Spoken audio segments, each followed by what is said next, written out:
Good morning, everyone. Hey, hi.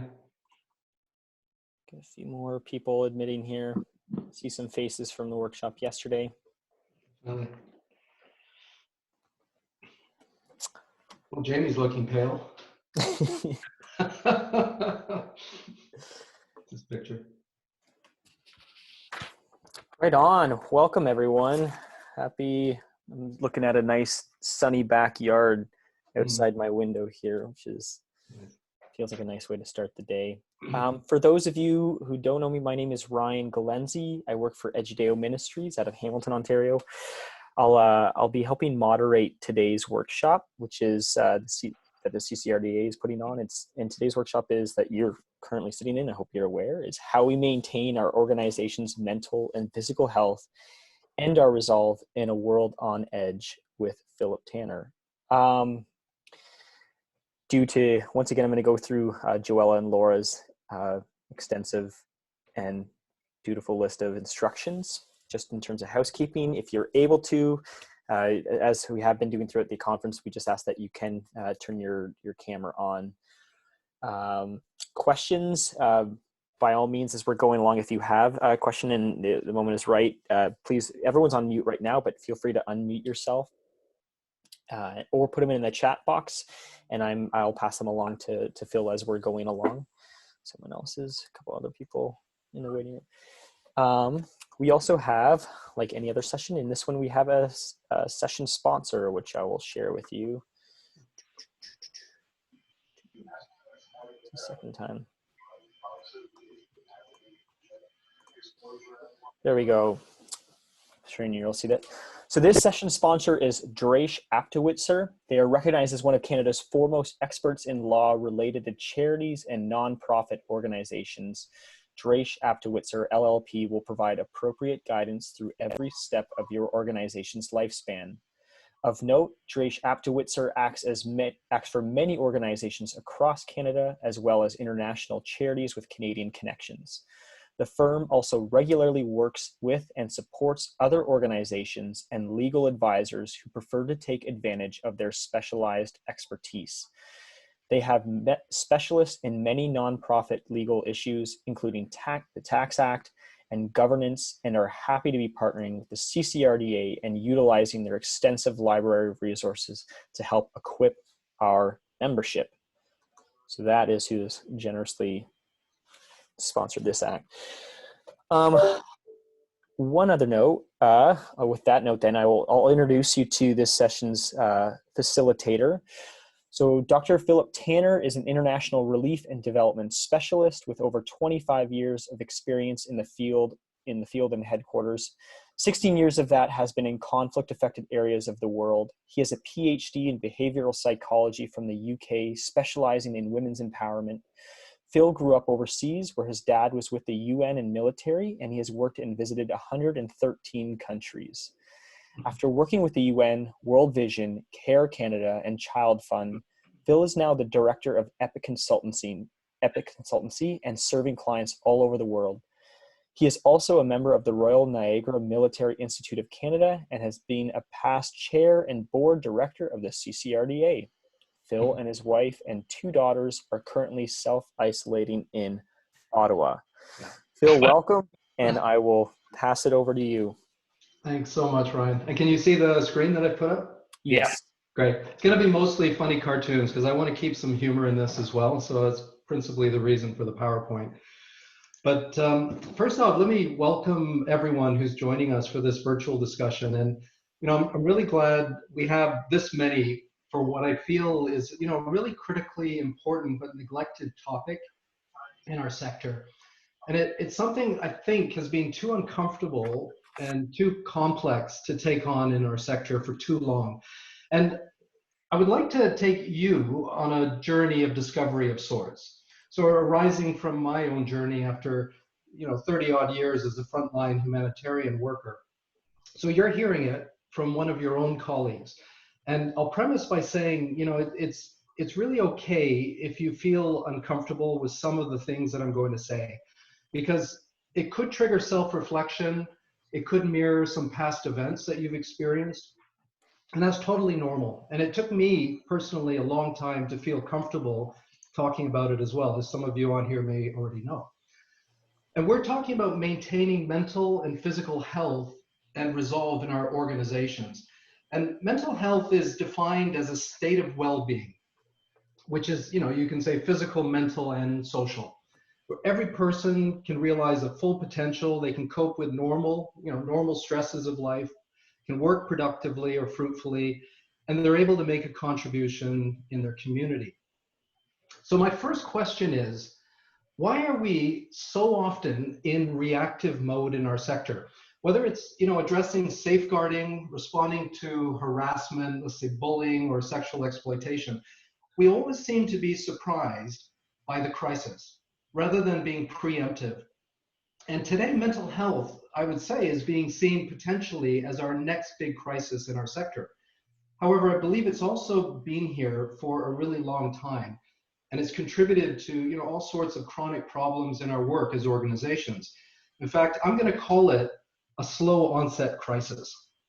And the data has been rolling in. I'm not sure if you're even aware of it. Over the last several years, studies have been conducted by the CHS Alliance, Core Humanitarian Standard.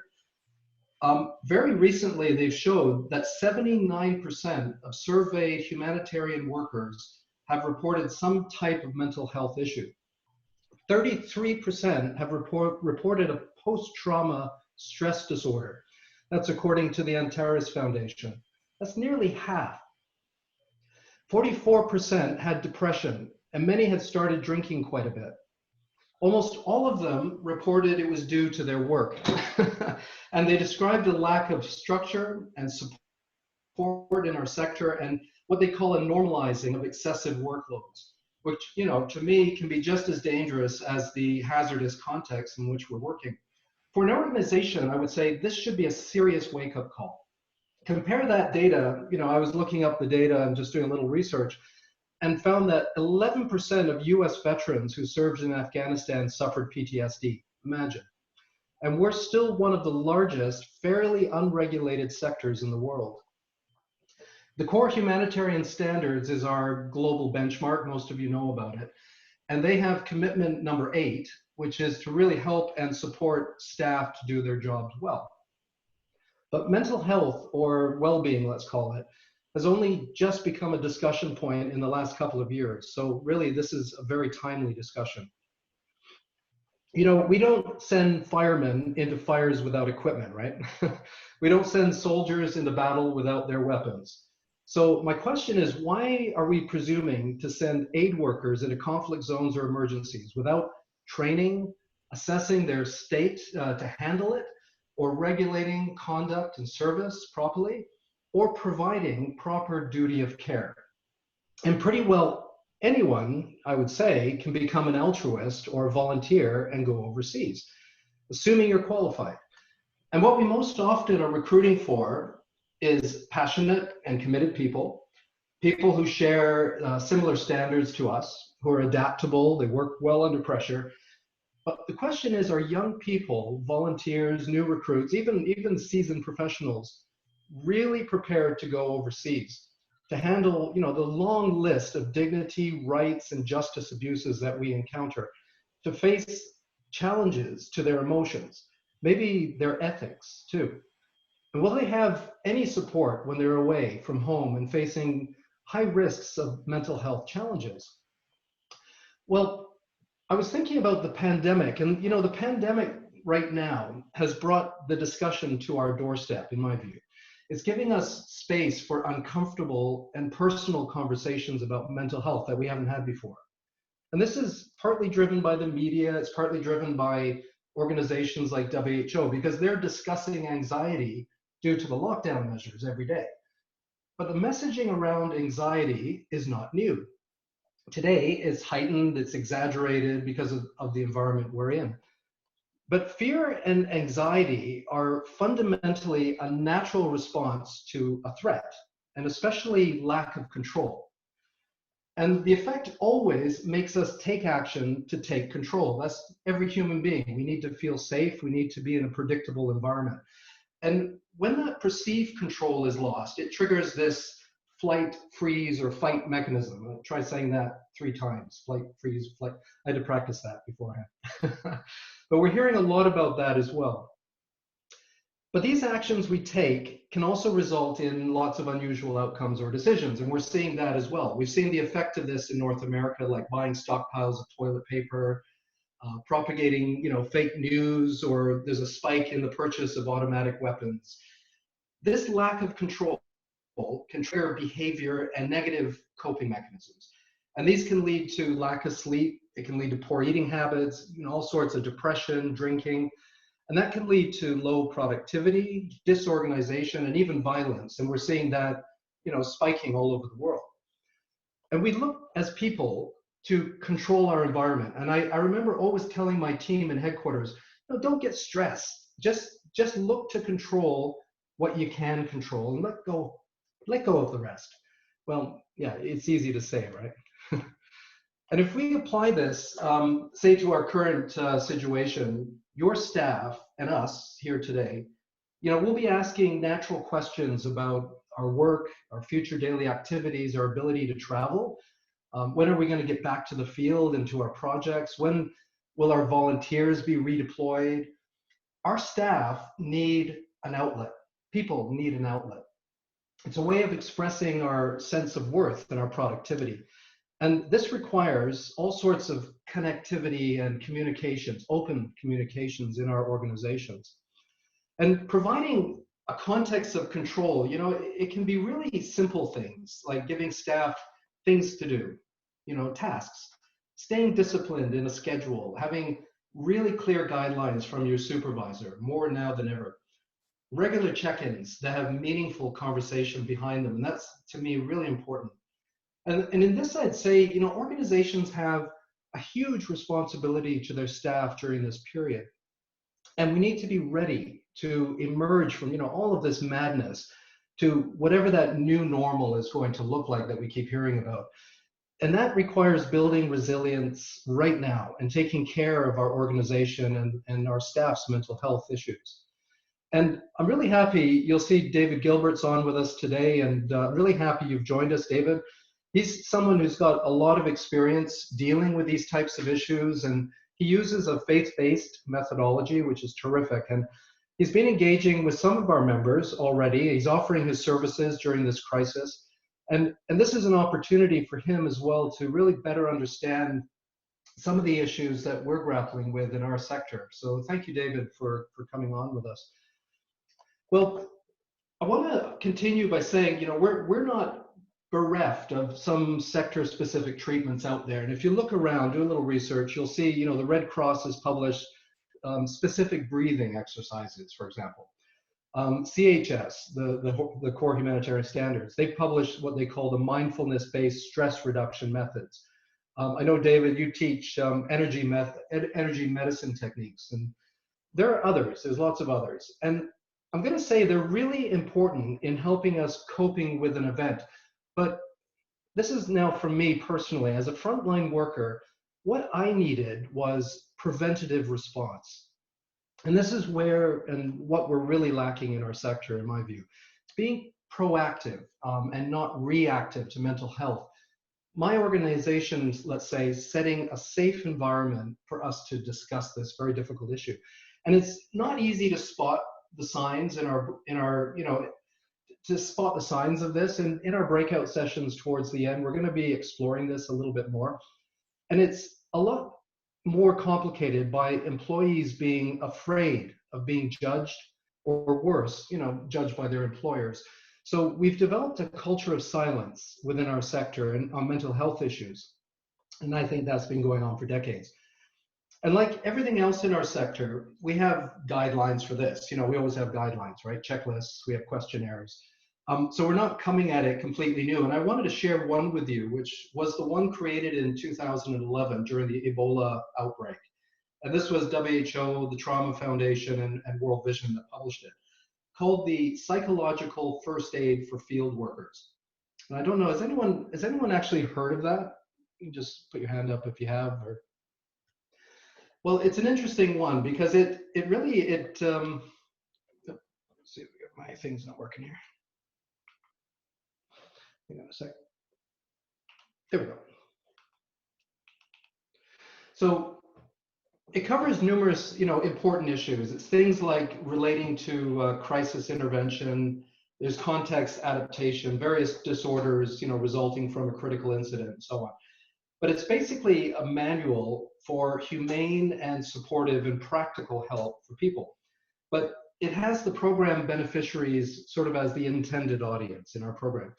And interestingly, WHO suggested that it was better than traditional debriefing that NGOs were providing when they were outsourcing psychosocial support professionals to our staff.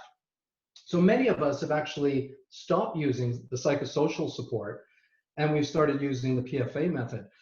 The big benefit is you don't need professional counselors because it doesn't require discussing the event itself or running psychological tests or anything like that. In fact, in this current pandemic, what I found really interesting is that the advice from the PFA is almost the same as what we're hearing about every day in the media. It's all about care and support, reaching out, addressing basic needs, listening, not pressuring, comforting, helping people feel calm, connecting them to services and social support, and protecting them from further harm, not hurting themselves. And by the way, I've noticed that the PFA as a methodology also includes very little on spirituality, and yet a faith-based approach to me may be the strongest tool of all. So there's certainly a lacking there. But what's really interesting in this current pandemic again is that we're all doing a PFA similar approach as a society. And to me, this is great news. And the pillars of PFA are basically in three categories. They're look, listen, and link. And they adhere to our developmental principles in the field as well, because they're about ensuring safety, ensuring dignity, and ensuring rights. And it's observing adaptation to the culture and context in which we're working. But here's the catch. And again, this is coming from my own opinion. It's very easy to get caught up in guidelines, checklists, and jargon. So for example, the PFA speaks to duty of care. It's about helping others, taking care of ourselves. And this is what it says. Get lots of rest, keep reasonable hours, don't get exhausted, program rest times, take time for reflection, and limit your drinking.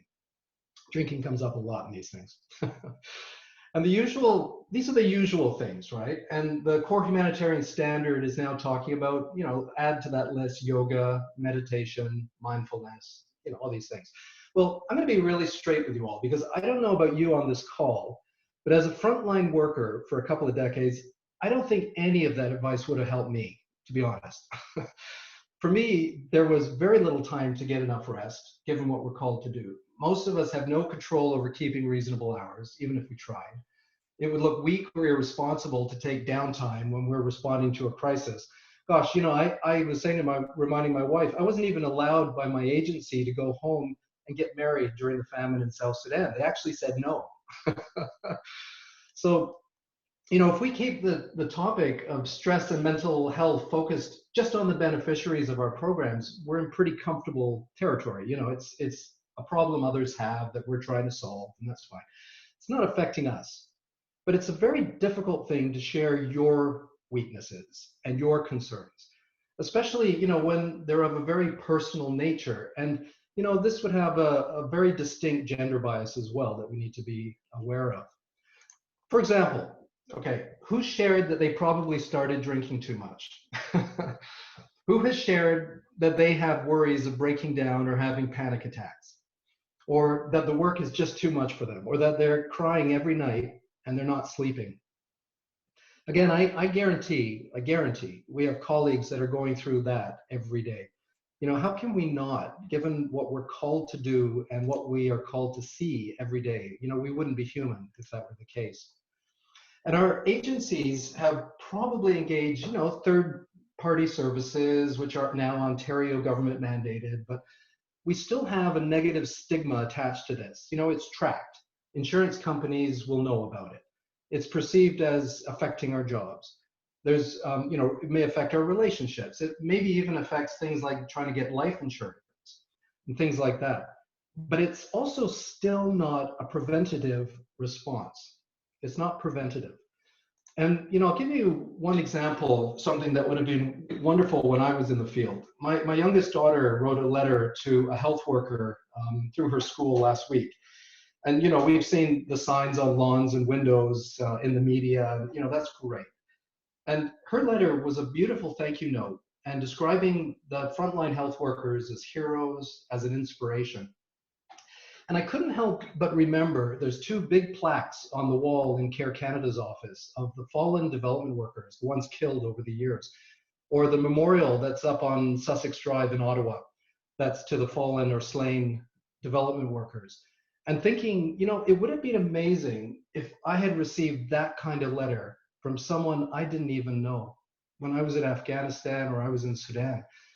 And how often in our organizations do we remember our staff in that very simple way, especially when we're pushing for reports and deadlines and urgent actions and things like that? Well, okay, we've talked a lot about different aspects of this issue so far, and I want to bring us now to what I think is the least addressed issue, but the most problematic aspect of mental health impacting our sector. And this is really the one I think is critical for our discussion. It's affected a lot of us, but it goes relatively unidentified. It's certainly, I would say, to be open, affected me or impacted me greatly. We actually use the term a lot, but it often misrepresents or trivializes our overwork, our frustration, our exhaustion. And it's simply called burnout. Let's move this out of the way. Simply called burnout. And it's one of the least understood or captured mental health issues in our sector. And did you know it's not even classified as a clinical illness today? To me, ignoring an issue like this is tantamount to ignoring well-being entirely. And I'll try and explain what I mean by that.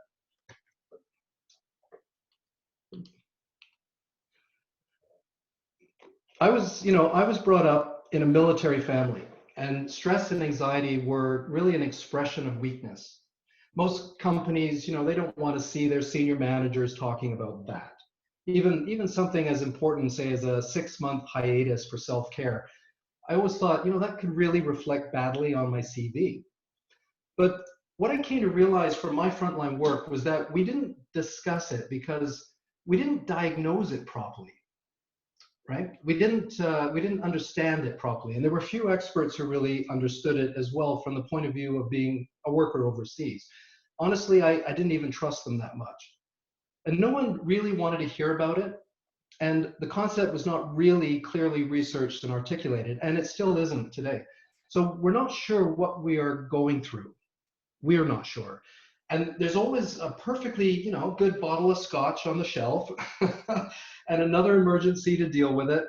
And of course, that's the fight or freeze response that Laura, was talking about yesterday. That's how we deal with it. So taking stock to this point, and again, during this pandemic, it really brings it out. Am I alone in drawing a comparison of our work as humanitarian workers and those of the frontline health workers that we see here in our country and the struggles that they are expressing? I definitely have seen many, many parallels of this every day. What the pandemic has shown me is that we are frontline workers. We are facing every imaginable human suffering all the time. And we have all the baggage and all the grief and all the pain that comes with that tremendous commitment and passion. And we are not, now I'm starting to rant, but we're not just employment contracts, right? We're people. We have feelings, we have relationships, we have goals, ambition, passion, and we have an ideal to make a difference in our world. And that's why we joined this cadre of development teams, and we're in it for the long haul, right? And this single factor plays out in every aspect of our sector. And I wanted to take some recent conversations around the issue of sexual exploitation and abuse, because that's been something very recent for our sector. We've been part of the conversations, we know about it, but what many may not consider is that the signs and symptoms of what lies behind a lot of this abuse is an effect of PTSD. It's an effect of burnout and stress and all the poor choices that result from it. It can affect the choices of the abuser and the response of the survivor. causing risky behavior, negative coping mechanisms. And the reason many survivors don't, want to talk about their experiences at the time is because they're afraid. They're going to be belittled. They're going to be told to get over it. They're going to be ignored. They're afraid of losing their jobs. They're afraid of looking weak, and so on. And the condition is, really not different from the staff member who's suffering a post-crisis or secondary trauma experience of any kind. And when the issue was first raised in Haiti, the media asked questions of organizations about the state of their staff's mental health in Haiti. Do you know none were able to provide information on the psychological state of the aid workers in Haiti with their organization? And that's incredibly telling, and likely is the case for most organizations. And I'm hoping that's starting to change as we start to talk about it more. But keep in mind that, most people, I would say, go into relief and development with a very different view from many professions. It's definitely not for the money, I don't think, and it's unlikely to be for the fame. It's clearly not the safest profession in the world, with over 300 workers, I think it is, that are affected by violence or killed every year. And aid workers have to be tougher, smarter, more flexible, adaptable, culturally sensitive, ready to accept the unexpected. Boy, that's a lot of expectation we put on ourselves right from the get-go, before we even go overseas. And many overseas training programs will say the same thing as part of deployment readiness, right? They'll say, it's part of the weeding out of people who aren't up for it, if you like. And probably, I'm sure, you have your own stories on recruitment. Well, I remember mine. I remember my training from the UN and CETA when I started. And in fact, I still have the orientation papers I was looking through. It said to be prepared for anything, including being disabled in the field. Wow. Nice start. And they didn't want weak people going abroad. I was often in high-risk areas. So for me, stress was not an option. And coping and resilience, making do was everything. And I'm sure that sounds very familiar to many of you. But my suggestion is that as humanitarian workers, we are not being prepared. We're not being oriented by our organizations to expect and be ready to respond to the right things. And nor are our staff receiving adequate preventative mental health care. And it's not an easy phenomena to describe. It's really complex for everyone. It's very different for everyone. And I'm not personally, many of you know me, and I'm not someone who shies away from the tough jobs, right? Growing up, I was exposed to war, carjackings, revolutions. When I started my own career and that got started, I was nearly hanged by the militia in Algeria because of the Gulf War. And, I've experienced most of the unpleasantries, I guess, that are thrown at aid workers. And because I was apparently good at dealing with these emergencies, the UN and the NGOs decided to send me on to a series of conflicts and emergency crises around the world, right? So it just got worse and worse. And I'd never heard of burnout. And my friends would never think that I could burn out. But I soon realized that the condition, it's far more insidious than things like fear and stress and anxiety for me. And when I had my own sudden moment of realization, which I can talk about at another time, I know Richard knows a bit about it, we had a chat. I began a journey of self-exploration, yeah? Because I've always said, hey, I'm okay, doesn't bother me, I'll get over it.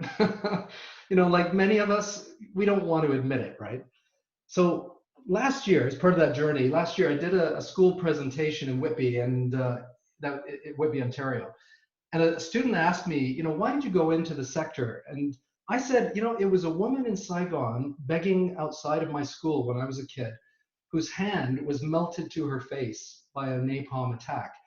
And it's so profound to me. I don't know if you can see it, but I actually had a statue made depicting her, with her begging bowl and her hand on her face. I don't know if you can see that. And I keep it right in the front of my house as a daily reminder. It was that profound. And I couldn't understand it at that age, but I decided then and there that I wanted to change that about our world. And the student replied to me and said, so you were an idealist at our age, these young kids. And it must be so exciting to do what you do and rewarding. And I suddenly realized, that these students, my family, my friends, all thought of aid work as some kind of Indiana Jones, because of our travels to exotic places, and they can live vicariously through me. And even my wife, in a sense, she's regularly asked by people, so where's Phil gone this time? It's a bit of a, it's a, but that external image didn't match my internal image. And the perception of, what we do didn't match my perception of my reality.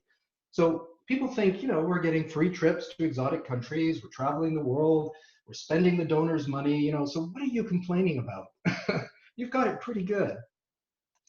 And strangely, we take all of that bruising, we take that trauma and that exhaustion and that overwork, and in a sense, I would say we wear it as a badge of honor, amongst ourselves.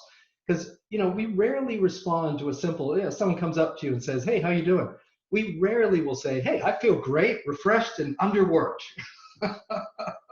It's never like that, right? So here's the entanglement that I'm going to paint for you, okay? The entanglement that we're in. Strangely, the more I did my job, like many of my colleagues here, the more I sought it out. I sought it out to put salve on my existing wounds. And yet, ironically, I felt less and less productive and accomplished each time.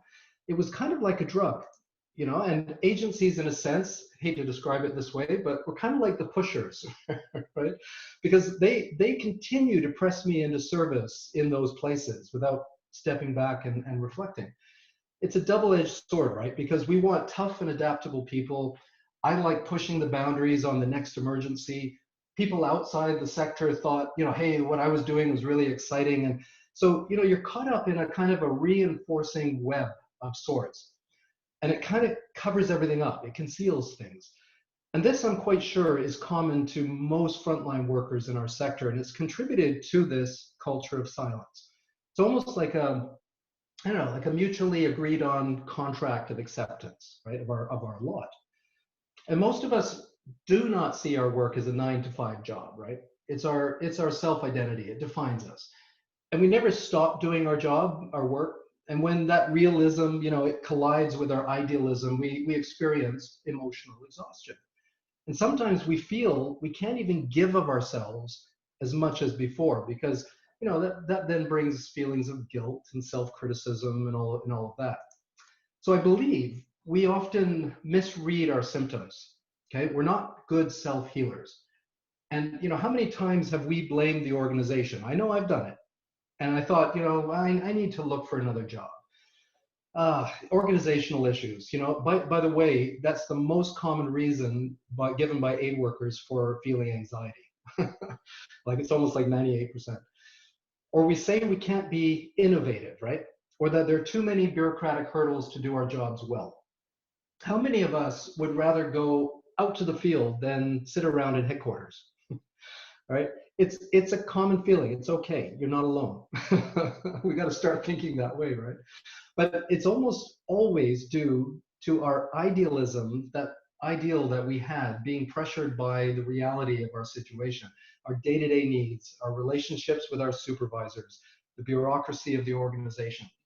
And I guarantee those folks who change jobs in search of better environments will find it's much the same in the new place that they go to after a while. Because how can we be innovative and be good performers if we're burned out? And I've seen so many colleagues in that position. I have a friend who just very recently has come to realize that as well. And so what I've realized is that I didn't need a debrief. All right, I didn't need that. When I returned home or came out of the field, I didn't need that. I realized what I needed was something when I was actually there, just dealing with all the day-to-day experiences of where I worked. And professionals will say, okay, that burnout occurs when passionate people, committed people, become deeply disillusioned with their job or their career from which they previously derived much of their identity and their meaning.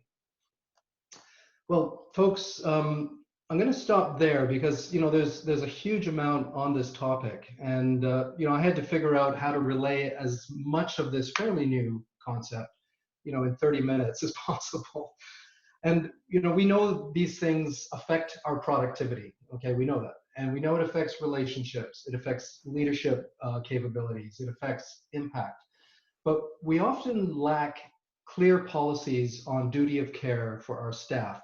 We lack funding to implement it, or we lack the time in the day to address staff well-being needs. So one thing I hope we'll leave the session today is with a better awareness of the issues. I assure you that burnout is real. I'm here to assure you that. It's a slow fuse for many of us, okay? And we'll deny it constantly.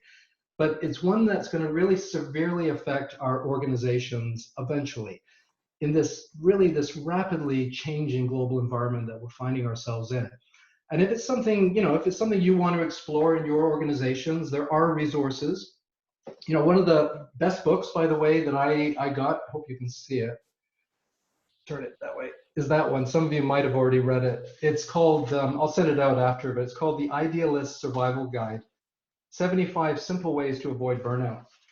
And I found it the most incredible read of any book I've read, and it really hit home. It really brought out quite an emotional response, I would say, just to know there's other aid workers out there, hundreds, thousands, who share your journey.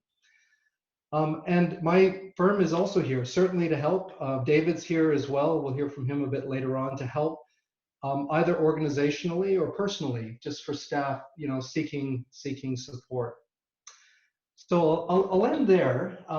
And Ryan, what I'd like to do with the remainder of our time is to set up 2 breakout sessions.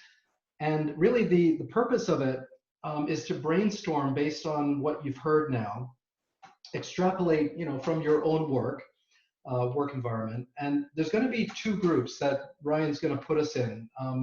The first is going to be the staff challenge. Okay, it's identifying examples of burnout in your respective office environments and what impact that's having on your office. David is going to join that group, so he'll help to moderate it. And the second one is the organizational challenge. Okay, how is your agency defining it, and what is it doing to address mental health and well-being needs of staff? And you can use the current crisis, the pandemic, if you want, as an example, or other examples that you have. But I'll leave it to Ryan, if I may, your nimble transition to. Yeah, so I'm gonna file people away into 2 groups now. We'll go for about 15 minutes, and then bring everyone back for some wrap up. So I'm gonna assign the groups. You'll be joining them there, and then I'll put the questions in the chat box, but they're also on the screen here too. Thanks, Ryan. Perfect. Great.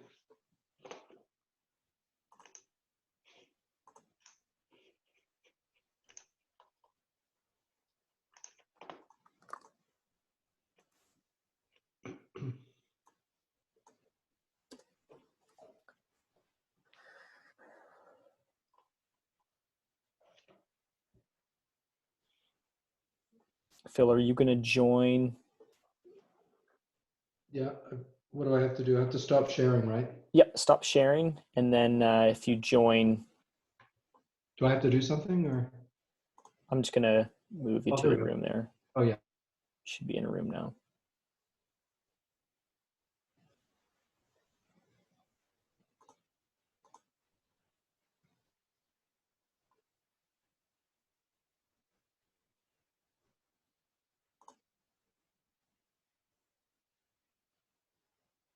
Hi, John. Do you see the, do you see anything that says to join the room? Perfect.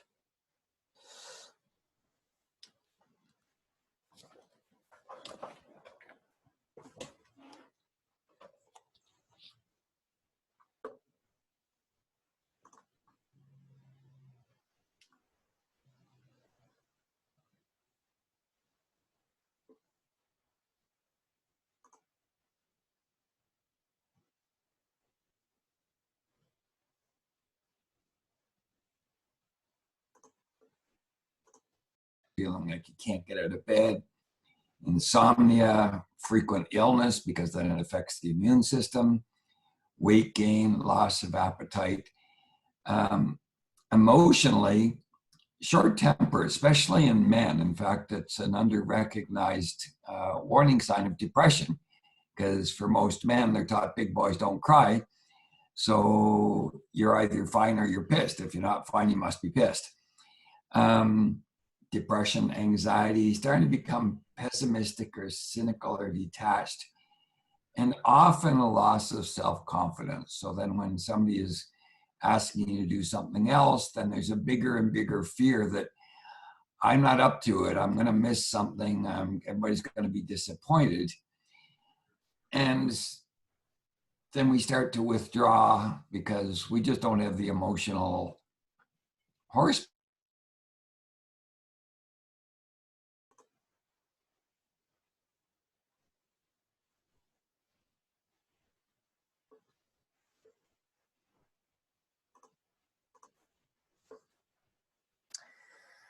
Sorry, everyone, to break up whatever discussions were happening at the moment, but we wanted to leave a few minutes for wrap up here, just in case there are questions again or final thoughts. Phil, I'm going to pass it back over to you, and you can take these final minutes away.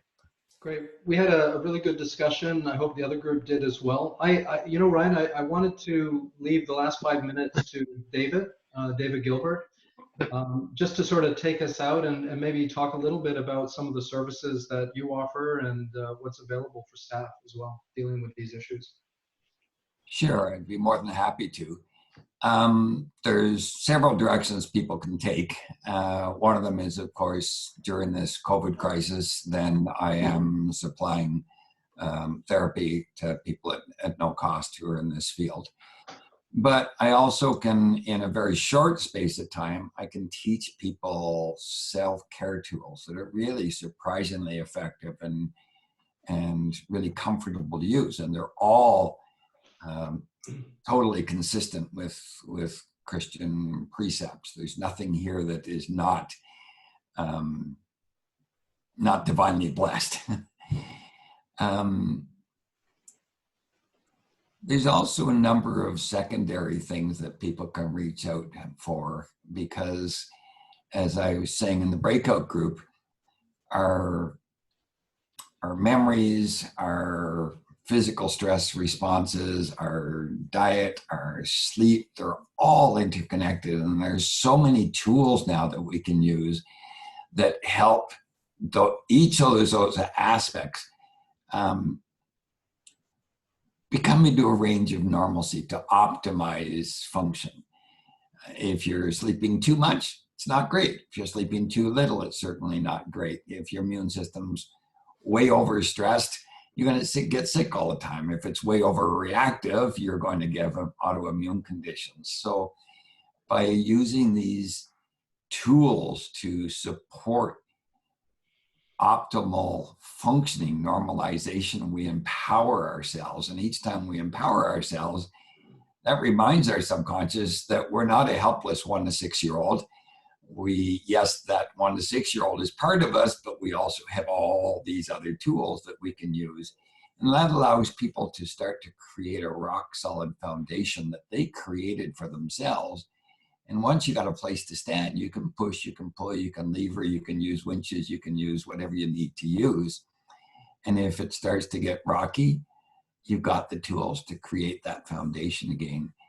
So it allows you to become free to be the passionately effective people that you went into this field to be. And that's pretty inspiring. And as I tell my veterans, showing up and saying, I need help is courage. Taking it one little piece at a time is tactics. Fantastic. Yeah. Well, thank you.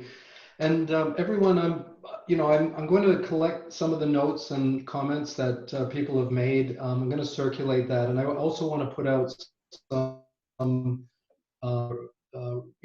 tools and references that you can go to find some interesting resources. And David, you can also share some of those with me as well, and I'll put it together in a package for everyone.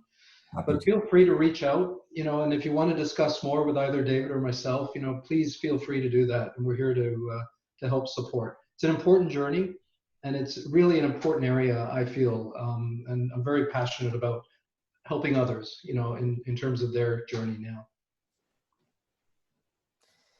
Thank you so much. Yeah, Phil and David, thank you so much for sharing with us then today. And as Phil's already mentioned, he'll be sending something out. This session has been recorded, and Joella and Laura will be sharing links to the recorded sessions after the conference as well too, if you wanted to follow up and watch this again to pull out anything that you feel like you want to go over again. So with that, again, I'll say thank you to our session leader, Phil, and thank you, David, for leading one of the breakout sessions. We got about a few seconds before you're all welcome to join the opening devotions again for today. So take care, everyone. And Thank you, Ryan. Thanks so much for your support on this. cheers. Bye, everybody. Thank you for joining. Say, Phil.